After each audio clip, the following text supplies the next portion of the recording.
ve que igual los reptiles entran al arca.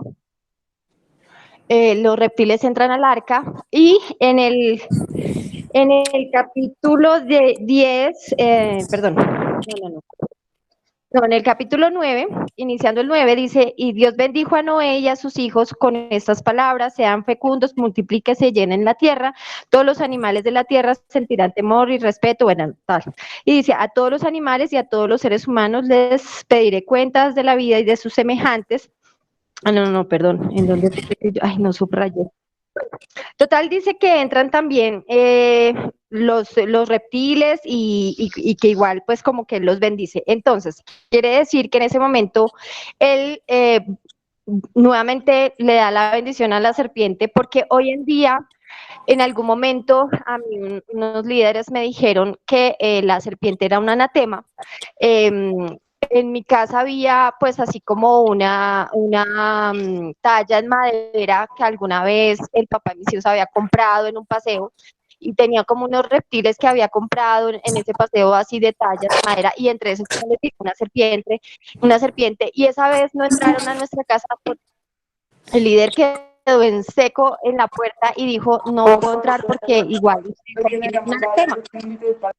Y eso me impactó muchísimo y pues hoy en día pues hay muchas personas, los jóvenes más que todo, les gustan mucho las serpientes, hay muchachos que tienen serpientes en su casa. ¿Qué tanto esto influye espiritualmente o si realmente esto ya no tiene trascendencia a nivel espiritual?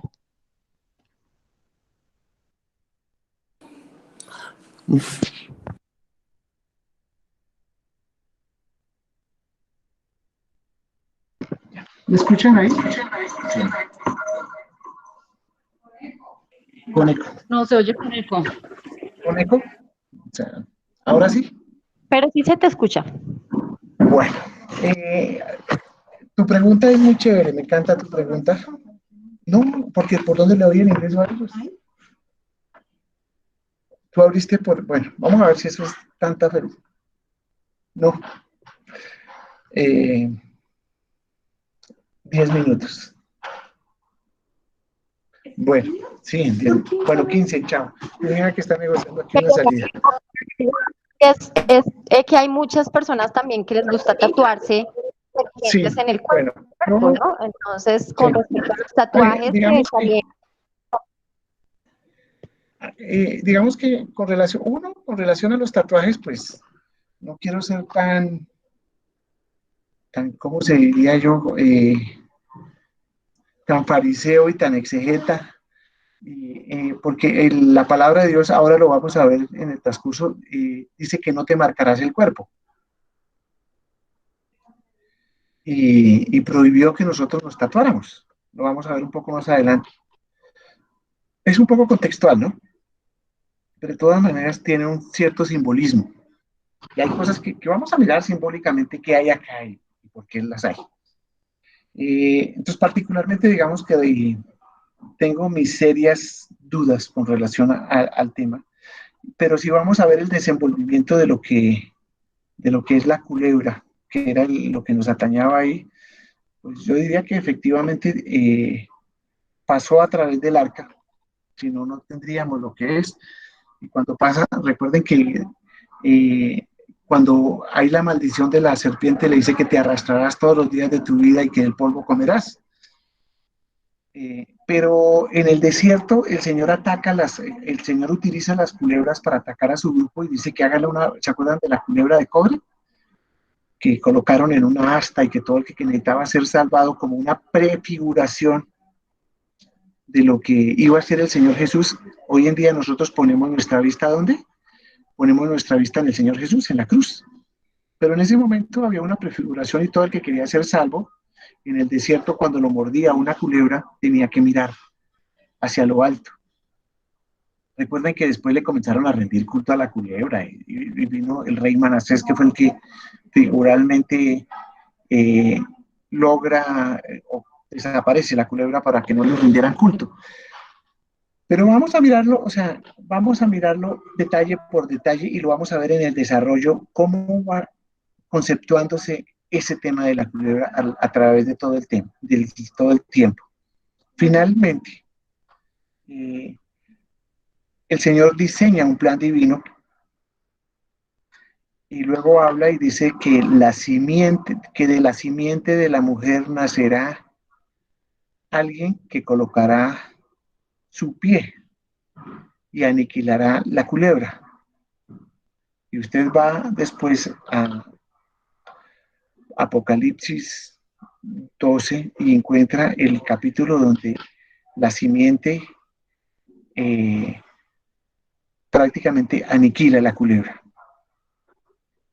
Y es cómo simbólicamente él estaba hablando ya del plan de redención y del Hijo del Hombre, o sea, el Señor Jesucristo, nacería de mujer para poder aplastar la serpiente.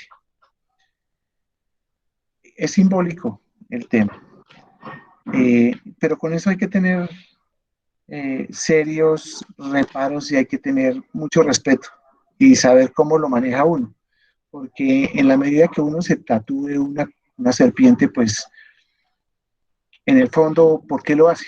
¿A quién le está rindiendo un homenaje? ¿Sí? Entonces es impresionante el tema de a quién, o sea, yo me tatúo porque le quiero sin de pronto simbolizar o rendirle homenaje a alguien. Entonces, cuando alguien está enamorado, un hombre está enamorado, entonces escribe ahí Paola, Mayerly, María José, pero es para rendirle como ese homenaje a esa persona y decirle que la recuerda todo el tiempo. Cuando leíamos el devocional de ayer, lindo devocional, por cierto. eh, Recuerden que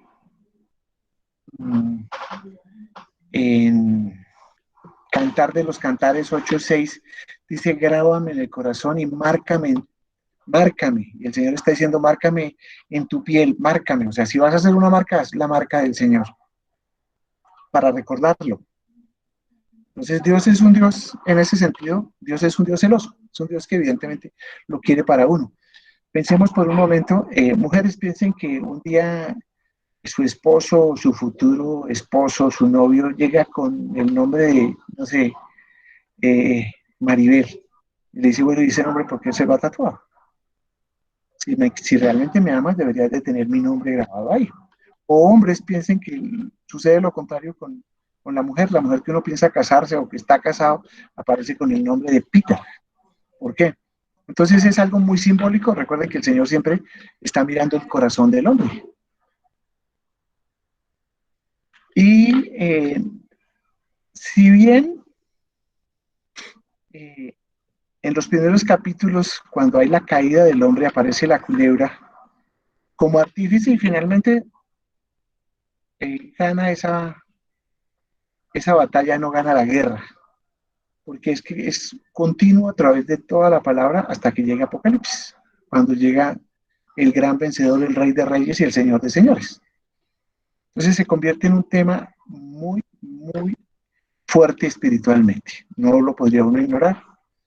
Y tendríamos que mirarlo en la medida que vayamos avanzando, vayamos viendo lo que dice la palabra de Dios, pues vamos aclarando varias dudas. El Espíritu Santo nos va revelando ciertas cosas interesantes. Cada día tiene su propia prisa. Bueno, creo que Janecita sí la había dicho yo. Jan, por ahí estás, tú querías participar. Hola, sí señor, Hola, buenas Janecita. tardes.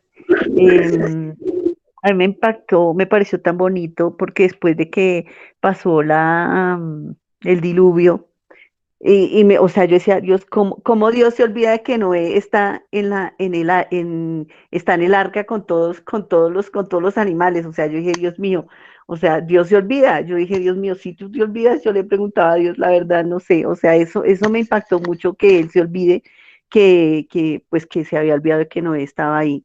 Lo otro que me pareció bonito es cuando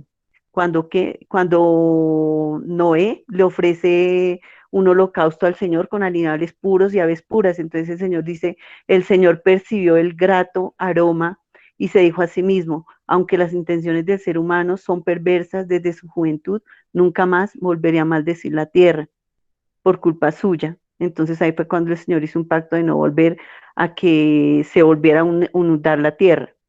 Eso me impactó mucho. Otra parte que me pareció muy linda y muy triste a la vez es lo de la parte del arco iris, porque el arco iris lo utiliza los gays, ¿cómo es que se llaman ellos? El LGTBI, bueno, ellos. Entonces ellos lo tienen como símbolo y es algo tan hermoso.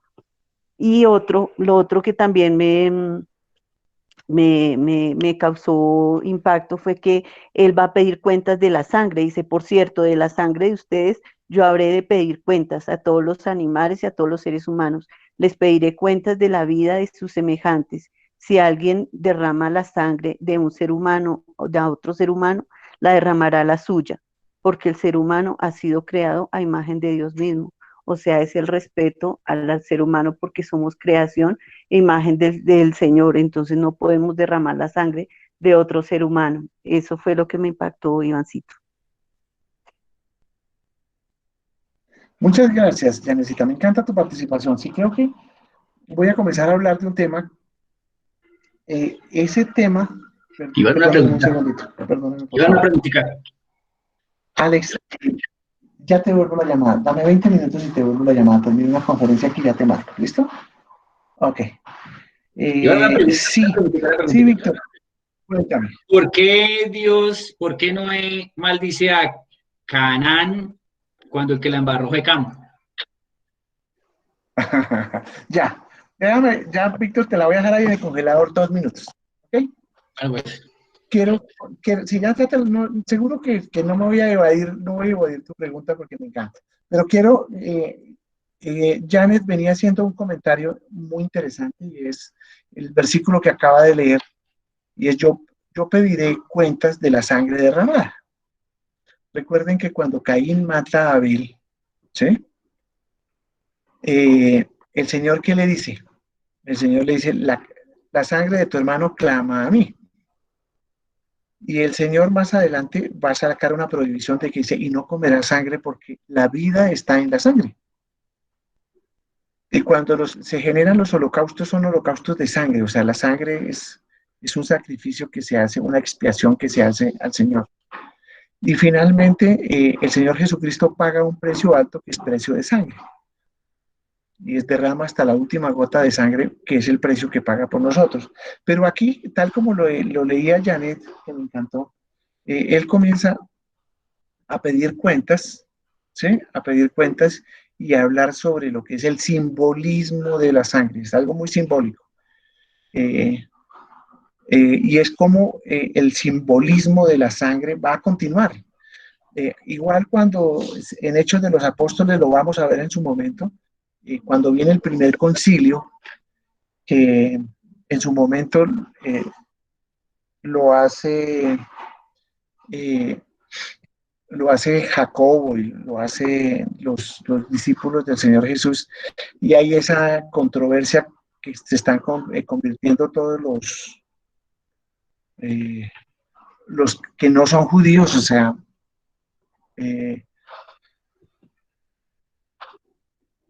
el Señor van a decir, prohibámosles dos cosas, y una de las cosas que van a prohibir es que no consuman sangre. Sí, eso está, o sea, estamos hablando del Nuevo Testamento. Entonces yo quiero que le hagamos seguimiento a dos cosas. Uno, todo pasaje que hable de sangre, cómo lo trata el Señor Jesús. Y dos, ver evidentemente el simbolismo que representa en cada una de las fuentes que nos va dando y cómo, por ejemplo, aquí maneja mucho temas tan básicos, o sea, el tema de la paloma que hace el simbolismo del Espíritu Santo.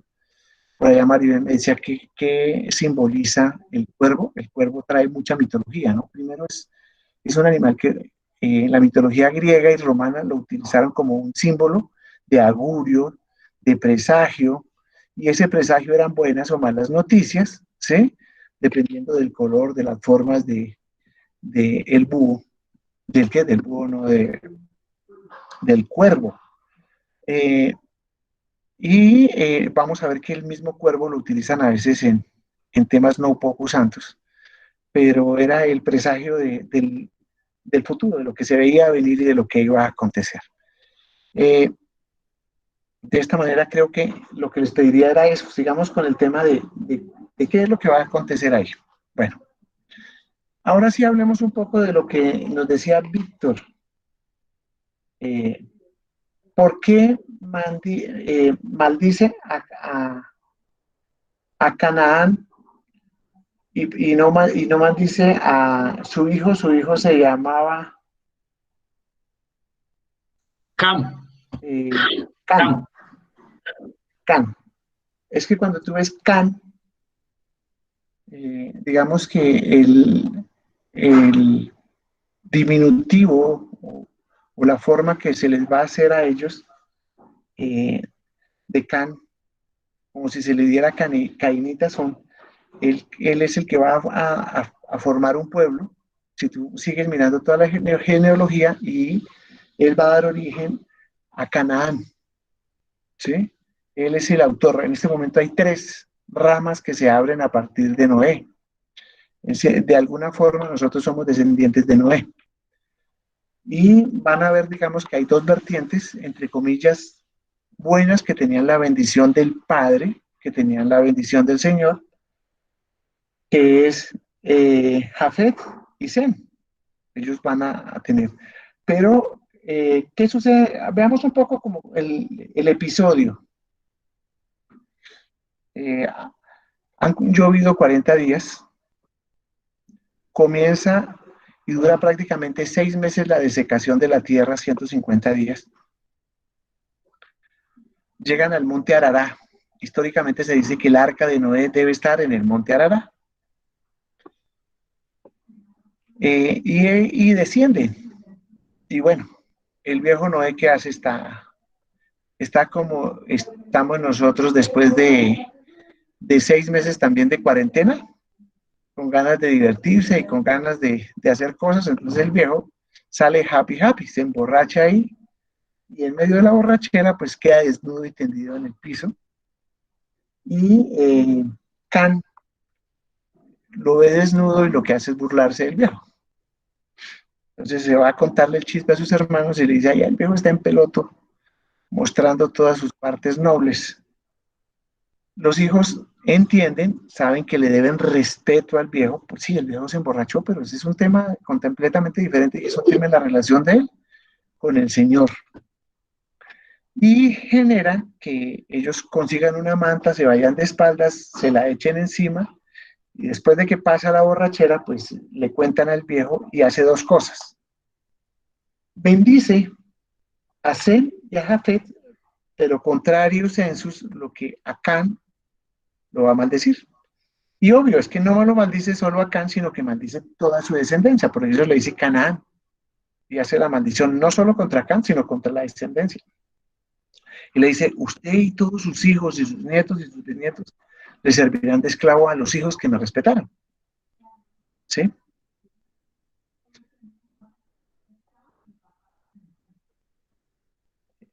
Pero no, dilo ahí en voz, abre el micrófono. Sí, que todas las veces que hacen referencia a Cam, hacen referencia no a Cam como si Cam fuera, Cam es importante porque es el papá de Canaán, pero no porque siempre dicen Cam, el padre de Canaán, Cam, el padre de Canaán, siempre se menciona así cuando lo dice la Biblia. Ahora ellos se van a ubicar. Yo quiero que comiencen a revisar y mirar, porque todo esto se está desarrollando dentro de lo que se llama el Medio Oriente. Sería muy importante que nosotros miráramos un mapa para que los ubicáramos. Recuerda mi pregunta, Víctor se coló, yo seguía.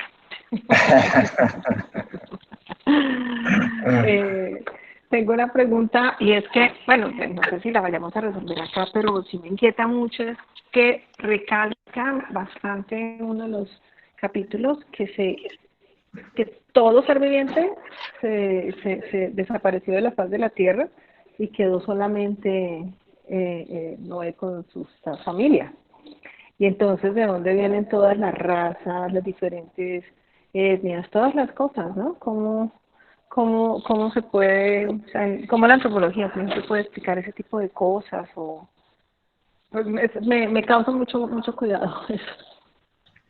Sí, aquí comienza, digamos que cuando, en la medida que vayamos viendo el desarrollo contextual, nos da algunas pistas. Y habla de los hijos de Cus. Entonces uno de los parientes van a ser los cusitas, y los cusitas se instalan en un cierto territorio, y de ahí nace, digamos, la raza morena. Aquí es interesante, algunas pistas nos da. Con respecto a lo que Iván dice, tengo un comentario. Ya, Carlitos. Entonces, digamos que lo vamos a ver el desenvolvimiento de cómo se genera. Por eso para ellos es tan importante la genealogía. A veces a nosotros nos parece harta y aburrida, pero para ellos es importante dónde se ubicó eh, Can, o sea, todo lo que forma la parte de Canaán, dónde se formó Sem y dónde se hizo Jafet. Cómo es que las tierras donde ellos están comienzan a producir, y finalmente es una sola familia, ¿sí? Conceptúan, van desarrollando y van mostrando en el desarrollo que se van a generando los acontecimientos, y vamos a hacerle un poco como el seguimiento a estos temas. Carlos, ¿querías hacer un comentario? Dale. Es el siguiente. Buenas tardes, Iván, y demás grupo. Respecto a que el hijo vio al papá, digamos, o no digamos, sino lo vio desnudo, y yo a veces cuando pasaba por ese versículo decía: "Ay, Dios mío, recibir la maldición de un padre o de una madre es durísimo". Y lógicamente el ser humano es imperfecto. Y yo hoy en día, con lo que va uno avanzando y todo, yo digo que a mí un hijo me hiciera esas cosas, yo digo, me diría de rodillas a decirle: Señor, ayúdame a perdonar a este hijo, pero haría todo lo posible de no maldecirlo, porque, uy, eso me parece muy duro, muy tremendo. Pues lógicamente no estoy diciendo, sabemos que el ser humano es imperfecto, yo puedo hablar cosas, pero le pido tanto a Dios, eso sí me da como cosita, esa vaina de cuando un padre o una madre maldice a un hijo. Y eso se ve hoy en día todavía. Lo he sabido y para mí eso es tremendo porque, uy, por Dios, un papá y con, sí, es decir, como dice, así como tiene uno el poder en la voz, al hablar, imagínate, Iván, yo sí le pediría a mi Dios, y no, en ningún momento estoy diciendo, juzgando esa historia, pero sí cuando pase, uy, Señor Dios, maldecir un hijo, ¿cómo son las consecuencias de duro?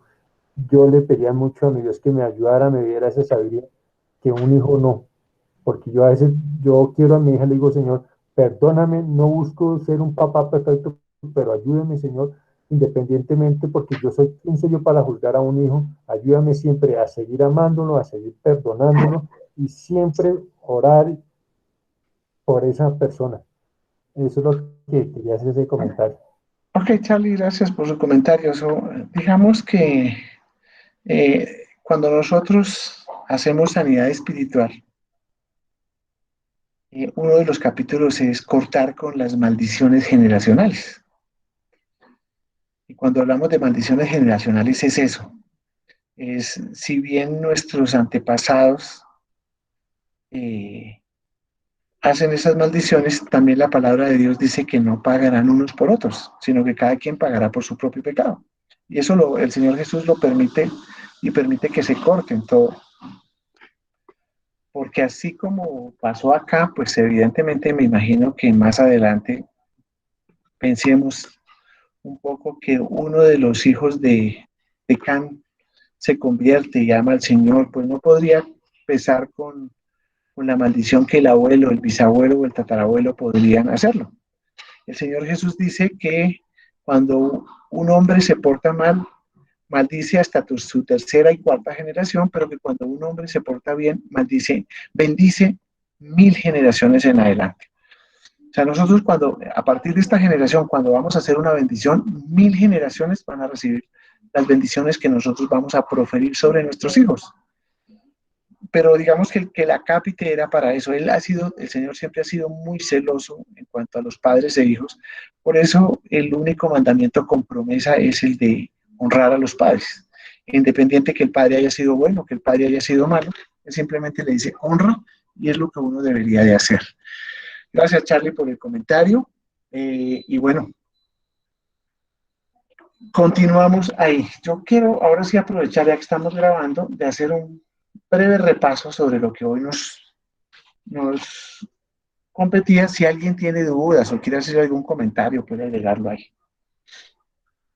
En el día de ayer quedamos con el diluvio, y efectivamente en el capítulo 7 lo que está diciendo el Señor es que le da la orden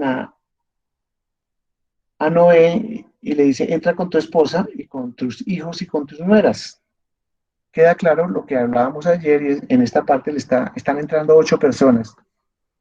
Noé, su esposa, sus 3 hijos, sus 3 nueras. Hasta ese momento es evidente, no menciona hijos, ahí no habrían hijos. Y una vez entran, ahí le dice que va a abrir las compuertas del cielo y llueve durante 40 días. También es muy simbólico el tema de los 40 días. La palabra de Dios dice que una generación dura 40 años.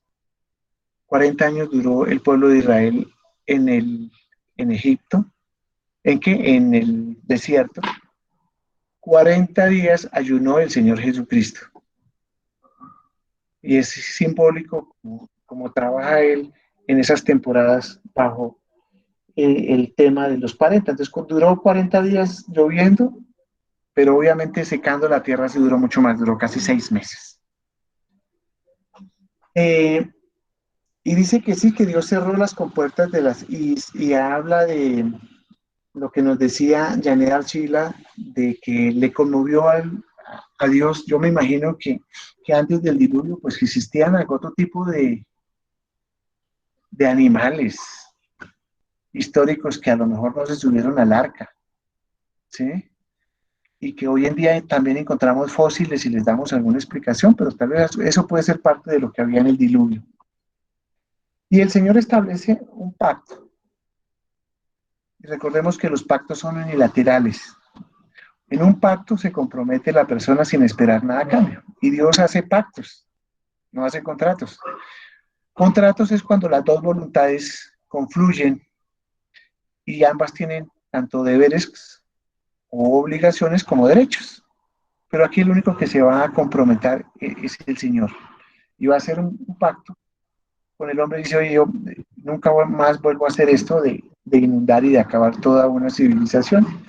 Y voy a dejar un símbolo de recuerdo perpetuo y instaura el arco iris. Sí, evidentemente si hacemos la trazabilidad, pues antes no llovía y el arco iris se presenta como una difracción de la luz. Pues antes no había arco iris. A partir de ese momento que comienza a haber lluvia, sí hay un arco iris que le va a permitir y le va a recordar todos los días. Y lo que decía Yanecita es cierto. O sea, es increíble cómo cogemos algo tan bonito como es un arco iris, que es la difracción de toda la luz, y le metemos algo que es antibíblico y es el orgullo gay. Entonces, para mostrar el orgullo gay, nosotros acá, ellos se apoderaron de la bandera de la bandera. Pues esto en el fondo realmente es una burla y es un tema que a todas luces quiere chocar y quiere reñir y pelear contra la palabra de Dios, que ha sido muy clara. O sea, no necesitamos ser sabios para darnos cuenta lo que Satanás ha querido vendernos a través del orgullo gay con su bandera. Y es, si Dios lo sacó como un elemento espectacularmente lindo para recordar un acto y una promesa de Él, ellos lo sacan como una degeneración de lo que Satanás quiere mostrar. Perdóname, Emily, tú dices que tienes una pregunta. Sí, don Iván, es que referente a lo que escuchaba la acerca de los pactos, uno escucha que mucha gente dice, ay, es que yo... Emily, no te estoy escuchando, discúlpame. Tenías como problemas de sonido. Referente a lo que se está hablando de lo de los pactos, uno escucha que muchas personas dicen, es que yo hice pacto con Dios para, por ejemplo, para que me dé una casa, para que me dé un carro. Mi pregunta es, ¿uno cómo hace pacto con Dios? No logro hacer esa... O solo Dios hace los pactos, o yo, no sé. El pacto consiste en que una sola parte se compromete sin esperar nada a cambio. O sea, ¿cómo podría yo hacer un contrato con Dios? No lo puedo hacer. ¿Quién soy yo para hacerle un contrato a Dios? Nada, o sea, Él es el dueño, ¿sí? Mientras que el contrato, hablando jurídicamente, en el contrato intervienen las dos voluntades. Entonces, aquí vemos que el Señor hizo un pacto. ¿Quién más podría causar un diluvio? Solo Dios. Solo Dios podría causar un diluvio. Entonces dice, yo me voy a comprometer con el hombre que nunca más voy a volver a hacer esto. Entonces él hace un pacto. Ahora bien, lo que se habla en adelante de pactos, pues es una deformación que no se ciña a la realidad. Uno, cuando se dice que uno pacta, vuelvo a mi definición original, si yo pacto yo sin esperar nada a cambio. Y si no, estaría haciendo un contrato. ¿Sí? Donde digo, bueno, yo hago esto y a cambio recibo esto. En el pacto solamente uno puede hacerlo. Entonces, si yo pacto con Dios y digo que le voy a entregar esto para que me dé a cambio esto, no estaría haciendo un pacto, estaría haciendo un contrato. Y Dios no hace contratos. ¿Sí? Yo bíblicamente no he visto que el hombre haga un pacto con Dios. ¿Sí? Porque nosotros no tenemos la capacidad, obviamente, de comprometernos sin siquiera nosotros, sin siquiera nosotros decir no espero nada a cambio. Donde yo hago un pacto es en el matrimonio. Porque yo me comprometo unilateralmente por decir algo que voy a amar, a respetar a una mujer, independiente de que ella lo haga bien, lo haga mal. Ahí sí yo dice, yo lo voy a hacer. Porque en este pacto yo quiero honrar a alguien más que es a Dios. Entonces ahí sí uno hace un pacto, que es el pacto del matrimonio. ¿Sí? Ahora bien, pensaríamos nosotros que el matrimonio es un contrato a nivel civil, sí, pero a nivel eclesiástico es un pacto, donde yo me comprometo con una mujer a honrarla, a cuidarla, a velar por ella, por sus necesidades, hasta que la muerte nos separe.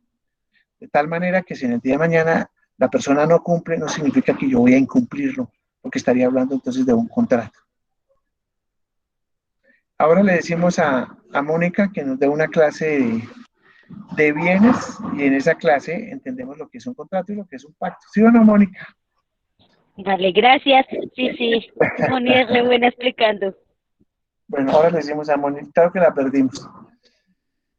Bueno, en ese orden de ideas, digamos que es uno de los primeros pactos que el Señor hace, uno de los primeros, no, el primer pacto que el Señor hace. Y me encanta la pregunta que haces, Emily, porque vamos a mirar a ver si el Señor alguna vez permitió que el hombre hiciera un pacto con Dios. Eso no es bíblico. Listo. Capítulo 9, pues es cuando Dios hace el pacto. Al final, en el capítulo 9 nos está hablando de los hijos de Noé, que ya lo vimos, que es Can, Jafet y Set. Ya vimos la historia de lo que hace Can, que finalmente es como se va a poblar la civilización a continuación. Es la forma en que nosotros nos vamos a poblar. Luego habla, obviamente, de las naciones de la tierra, que es el capítulo 10, y lo que nos va a contar un poco la palabra de Dios es cómo esos tres hijos de Can comienzan a poblar la tierra, a sentarse en cierto lugar, y normalmente nos comienza a dejar un registro de la genealogía de esa persona, porque es muy importante, porque al final nos encontraremos nosotros. Para los judíos era muy importante demostrar el cumplimiento de las promesas a través de la genealogía. Lo vamos a ver más adelante. Digamos que en eso prácticamente termina el capítulo 10 para comenzar el 11, que es con la Torre de Babel, que ya es un tema un poco diferente de lo que veníamos comentando. Ahora sí, no sé si tengamos alguna otra pregunta, comentario ahí.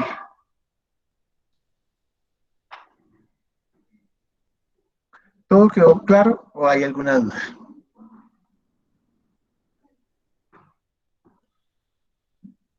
Bueno, si no hay dudas ahí, entonces ahorita vamos a orar, a continuar, y vamos a mirar y dejar de una vez la tarea establecida para el día de mañana. Para el día de mañana vamos a ver la Torre de Babel. Es algo espectacular, simplemente quiero darles y es evidentemente cómo Dios maneja el orgullo del hombre, pero también hay una frase célebre que quiero que la miren ahí, y es el versículo 6, dice, todos como un solo pueblo hablaban un solo idioma. Esto solo fue el comienzo de su obra, y todo lo que se propongan lo podrán lograr. Y hay un principio bíblico en ese versículo. no me aguanté las ganas de decirlo, y es, aquí viene un principio fundamental y es el principio de unidad. O sea, y recuerden que después, más adelante, el Señor va a hablar, mañana es el diseño divino, sí, Señor. Pero ahí comiencen a mirar principios básicos. Yo quiero que ustedes miren eso, no vayan a pasar rápido por ahí, sino miren ese principio de unidad que está en el capítulo 6, revisen. Y es un principio que es una llave. Si estamos hablando de las llaves del poder, debemos decirle al pastor Darío que le faltó la llave 14, que es la llave de la unidad. No, ahí la tienes, realmente está dentro de las llaves del poder. Pero arranca desde los principios ahí, que es cuando todos pedimos algo, el Señor realmente se va a mover. ¿Por qué dicen que Nimrod es el primer hombre fuerte de la tierra? Cuando hablábamos ayer, Víctor, de la población de los anitas, ¿sí, Víctor? Vamos a ver que hay una población que queda ahí, que son de los gigantes. Y de Nimrod se va a hablar evidentemente como el creador de una ciudad. Se va a hablar evidentemente que es un hombre fuerte, que asemeja y que deja marcada la historia, y a partir de él hay creación de generaciones, ¿sí? Y este hombre, que debería ser realmente un hombre que marcó la diferencia con relación a todo lo anterior, deja marcada porque él crea una ciudad, la ciudad de Nimrod, que va a ser el eje central del desarrollo de parte de los comentarios bíblicos que vamos a hacer, y que más adelante se va a marcar. ¿A qué se refiere? A que hay animales puros e impuros. Bueno, ese es un catálogo que Dios hizo. Y Dios clasificó dentro de la palabra de Dios y dijo cuáles eran los animales puros. Y Él designó que los animales puros se podían utilizar para hacer un sacrificio a Él. Y los marcó. Definitivamente dice, si usted quiere hacer un sacrificio a Dios, tiene que hacerlo con estos animales, en el tiempo de los sacrificios. ¿Y cuáles animales no podría utilizar? Y los llamó animales impuros. Realmente yo no he visto. ¿Qué ibas a decir? En el capítulo 7 habla, yo estaba convencida que siempre nos enseñan que entraban de a 2 animales. Y resulta que ahí habla de que los animales puros entraban 7 machos y 7 hembras al arca. De todos los animales puros. No era que solamente entraban por parejas de cada especie de animal. Ahí habla de... No te escucho casi, no sé por qué. No te escucho, o sea, está muy bajito tu volumen, yo no sé por qué. No sé por qué, no se te escuchó. Si lo quieres repetir nuevamente, tienes En el capítulo 7, yo no sé. ¿Sí me escuchan o no? ¿La escuchan bien? Sí. ¿Sí? Sí, lo escucháis. No, no Es que creo. dice, en el capítulo 7, en el capítulo 7 dice, Por favor. el versículo dice, de todos los animales puros, lleva 7 machos y 7 hembras. Pero de los impuros, solo un macho y una hembra. Lo que ya nos dice es que porque generalmente a otros han dicho que es una pareja de cada uno, cuando aquí supuestamente de las 7 parejas. Eso tenía una razón, ¿no? Eso tenía una razón de ser, y la razón de ser era que Noé, cuando se baja del arca, ofrece holocausto. Y obviamente tenía que utilizar unos animales que fueran puros. Y si mataba la única parejita de animales puros que llevaba, pues acababa con la descendencia de esos animales. Entonces, digamos que era un tema de lógica de llevar esos animales. ¿Por qué catalogó a unos puros y a otros impuros? No sé, pero él dice que el animal, más adelante lo vamos a ver, Moisés nos va a decir cuáles son los puros, y dice que todo animal de pezuña partida será un animal puro. Bueno, lo vamos a dejar y lo vamos a mirar de esa manera. Finalmente, lo que el Señor hizo ese catálogo, hizo el diseño. ¿Por qué hizo unos puros, otros impuros? Porque finalmente la creación de Dios, no sé, ni lo he encontrado en la palabra de Dios, es algo que dentro de Él lo manejó, lo dice y lo hizo de esa manera. ¿Sí? Cuando lleguemos al cielo le preguntamos, porque ese sí no tengo ni idea por qué lo hizo de esa manera. Bueno, Creo que con esto llegamos ahí, luego veremos en el 12. Ya en el 12 es muy interesante porque de los hijos de Dios viene el llamamiento a Abraham y ya aparece dentro de esta novela el papel protagónico de Abraham que va a utilizar cerca de 9 capítulos ahí. Y ahí vamos a ver capítulo 11, terminamos, arrancamos con Abraham, que es el 12, el 13 es supremamente corto y vamos hasta el 15, que es cuando Dios hace un pacto con Abraham. Y mira que volvemos a hablar de la palabra pacto, ¿sí? Y dice que Dios hace un pacto con Abraham. Entonces lo interesante es, visto lo que era el punto de vista hoy, ¿por qué Dios hace un pacto con Abraham? ¿Y de qué se trataba el pacto abrahámico? Y para aquellos que van a hacer o que ya hicieron instituto bíblico, se habla del pacto abrahámico. Entonces ahí lo vamos a hablar un poco de ese tema que marca una historia fundamental en lo que es el desarrollo del pueblo de Dios a partir de un hombre que se llama Abraham y que al final nosotros espiritualmente somos hijos de Abraham. Somos hijos de Abraham. Entonces vamos a conocer un poco en detalle la historia del padre de la fe, que es Abraham. Y ahí sí que vamos a tener tela de donde cortar. Es una historia espectacularmente hermosa. Abraham es salvo no por gracia, sino por fe. Y en la galería de la fama de Hebreos 11 se menciona a Abraham como el padre de la fe, como el modelo a seguir. Entonces es espectacular que nosotros miremos, y de verdad, o sea, yo mañana les voy a pedir el favor de que esta parte no se la pueden dejar de leer. Y si ya la leyeron, la van a leer. Sí. Pero luego mañana no tenemos lo de feminidad y masculinidad. Ah, cierto, pues sí, gracias. No sé qué haríamos sin ti, Emily, tienes toda la razón. Esto es para el martes, ¿no? Claro. Entonces podemos andar un poquito más porque vamos a tener más tiempo. Gracias, Emily. Entonces podemos ver, íbamos hasta el capítulo 15 que era, Dios hace un pacto con Abraham, Agar e Ismael, el pacto de la circuncisión. Entonces podemos ir hasta el capítulo 17, porque tenemos tiempo para hacerlo. Y es espectacular, es ver más o menos cómo está reseñada. No terminamos la historia de Abraham, pero sí nos hacemos una buena idea. Y después de que veamos esa historia de Abraham, les voy a recomendar un par de libros para los que son acuciosos, para que lean realmente todo el simbolismo y todo lo que hay dentro de la palabra de Dios con relación a Abraham. Es un modelo a seguir y les recuerdo nuevamente, les recordaré siempre que somos hijos espirituales de Abraham. Bueno. Perdón, Iván. Animales en pareja para preservar la descendencia, otros animales para la alimentación de todos en el arca y otros animales para el sacrificio agradable. Ok, listo. Gracias, Moni, por tu comentario. ¿Hay algún otro comentario, pregunta, acotación? Iván, para confirmar, hasta el capítulo 17, ¿verdad? Hasta el capítulo 17. Ok, listo, gracias.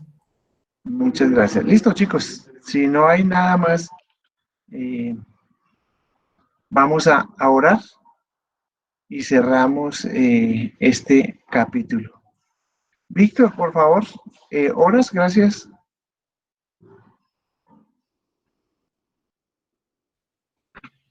Buenas tardes. Bueno, Padre, muy buenas tardes, Señor. Queremos una vez más, Señor, agradecerte por habernos permitido, Señor, hoy estar aquí reunidos ante ti, aquí para alabarte, Señor, y para poder conocer más de ti, Señor. Gracias por la sabiduría que nos has infundido, Señor, el conocimiento que nos has dado. Gracias por permitirnos poder escuchar y poder aprender cada día más de ti, Señor. Queremos colocar en tus manos esta noche de comienza, Señor, y este día que finaliza, agradeciéndote primero que todo por cada una de las cosas que nos diste el día de hoy, Señor, por la provisión, por el alimento, por la salud, por la seguridad que nos has permitido tener. Y queremos agradecerte muy encarecidamente por cuidarnos y bendecirnos con la salud de nosotros y de nuestra familia, Señor. También queremos colocar en tus manos a cada una de las personas que se encuentran en los hospitales, Señor, que se encuentran con el virus del COVID, Señor, para que por favor las fortalezcas, las bendigas y que se haga tu voluntad en sus vidas, Señor. En nombre de Dios te hemos orado. Amén y amén. Amén y amén. Gracias, chicos. Dios los bendiga. Gracias, Víctor. Gracias. Por favor, ustedes no se pierdan la bendición de estar leyendo esos capítulos, de meditando. Es espectacularmente. Mañana a las 7 de la noche, no se les olvide. Gracias. Un abrazo. Feliz Gracias. noche. Chao. Gracias. Gracias. Gracias, feliz noche para todos. Hola, ¿cómo estás?